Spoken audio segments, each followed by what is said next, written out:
ખેડકા ગેંગની તપાસમાં મહત્વપૂર્ણ ખુલાસા થયા છે। દિલ્હી મેટ્રો રેલમાં સૌથી વધુ ચોરી ખેડકા ગેંગે કરી છે।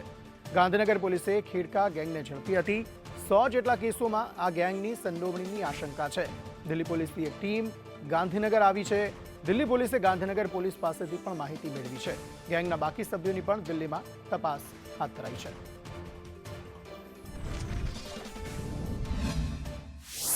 આ કાર્યવાહી દરમિયાન અમે નેત્રમનો પણ ઉપયોગ કરેલો હતો અને નેત્રમ કેમેરા અને એલસીબીની 4 ટીમો દ્વારા 2 શંકાસ્પદ ગાડીઓ રાત્રે 2 થી 4ની મૂવમેન્ટમાં અમને મળેલી હતી। એ 2 શંકાસ્પદ ગાડીઓ વ્હાઇટ કલરની ફોર્ચ્યુનર અને સ્વિફ્ટ, આ 2 શંકાસ્પદ ગાડીઓને ટ્રેસ કરતાં અમને આરોપીની માહિતી મળેલી હતી અને અમને જાણવા મળેલું હતું કે આરોપીઓ કાલુપુરની કોઈ હોટલમાં રોકાયેલા છે અને એમનો મુદ્દામાલ જે છે એ કલોલના કોઈ ગેસ્ટ હાઉસમાં અને જે ભાડે મકાન રાખેલું છે ત્યાં રાખેલો છે।